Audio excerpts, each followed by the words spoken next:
I wanted to share this next story because I thought my fellow storytellers at the Asian Art Museum would particularly enjoy it. Mukashi mukashi, aru tokoro ni, long, long ago in the city of Kyoto, which was the capital of Japan at the time, the Emperor Ichijo had a dream. It was a dark, mysterious dream. And when he woke up the next morning, he called in all his advisors and he explained his dream. And so they had rituals and they had discussions and rituals and discussions and rituals and discussions throughout the day until finally in the evening they had determined that the emperor had received a message from the god. He was to create a sacred sword, one that was so powerful it could control the four seas, and it could guarantee the harvest of the five grains. So early the next morning, his envoy went to the home of Kokaji Munechika, a famous swordsmith in the area. You are Kokaji Munechika. The emperor has chosen you personally to create a sacred sword, one that will control the four seas and guarantee the harvest of the five grains. And you are to begin immediately. Uh, uh, I am humbled and I'm honored that the emperor would select me for such a task, but to create such a sword would mean the assistance of some very, very skilled assistants, and I have none at this time. This is an imperial decree. You know what that means. I suggest you find such assistance now. And the envoy left. Well, Kokaji had no choice but to do as the emperor had requested. But he also knew if he was to have any chance at all in succeeding, he would need some divine intervention. And so he would go to the great Inari shrine to pray. For Inari is the Shinto god of prosperity and success in agriculture and industry, and Inari is the patron deity of blacksmiths and swordsmiths. And so Kokaji made his way to the shrine. But by the time he got there, it was nearly dusk, and as he approached the large red torii gate, a young boy came out from the shadows. You are Kokaji Munechika, are you not? How do you know my name? I have never seen you before. And you are here to ask Inari for help because the emperor has given you a request. How do you know such things? Hmm, such celestial business is hard to keep secret. Honto, really?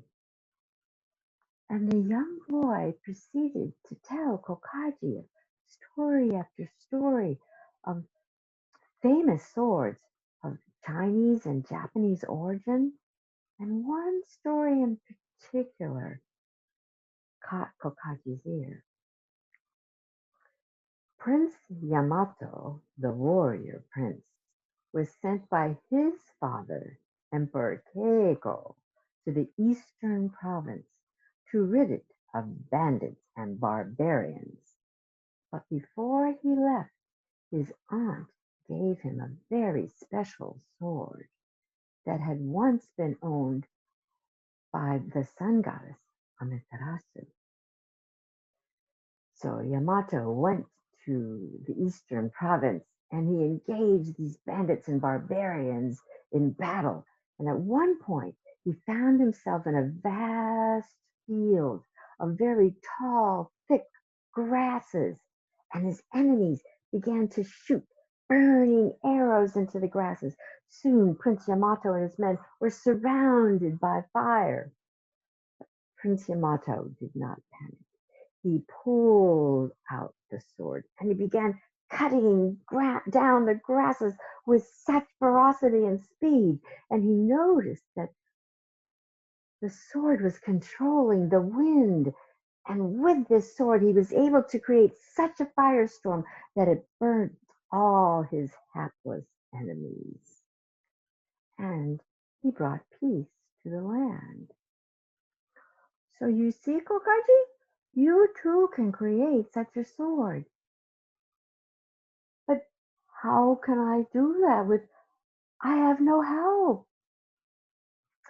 And so the young boy told Kokaji he should return home, and in the morning he should sanctify a platform and pray to Inari and then wait, for help would come. So Kokaji rushed home, and in the morning he took a ritual bath. He put on white robes similar to that of a Shinto priest, and on a platform he had his anvil and his forge and the steel that they would need for creating the sword. And all around the perimeter of the platform, he placed a large woven rope called the shimenawa, made from rice straw. And from this rope, he hung these decorations of white paper with a zigzag. And then in each corner of the platform, he placed the statue of a fox, a kitsune, because everyone knew that the fox was the messenger of Inari. And then Kokaji prayed. He prayed with such concentration and such devotion. And he prayed not for himself, but for the emperor. And then out from behind the forge stepped the young boy. Kokaji bowed to him very deeply. They fired up the forge and they heated the metal. And when it became white hot, they placed it on the anvil. And Kokaji and the young boy together pounded on metal. Bam, bam, bam, bam. They heated the metal. They pounded it. They folded it. They heated the metal. They pounded it. Boom, boom. And they said the sound rang out into the heavens as if it were music and deep down into the earth. 20 times they pounded and folded and heated the metal, pounding, folding, heating, until they created the most beautiful blade, katana. Something that would have taken mere mortals weeks, if not months, to complete was done in a matter of hours. And Kokaji polished the blade. And on one side of the blade, he began to engrave his name, Ko, meaning small, Kaji, one who smiths.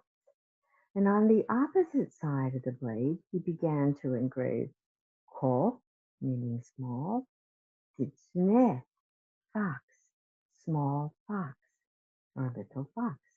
But as he was engraving the very last stroke of Kokitsune, the young boy vanished. But from that day forward, this sword was known as Kokitsune Maru, little fox sword.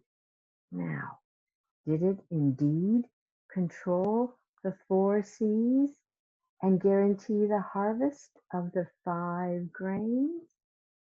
Well, that's another story.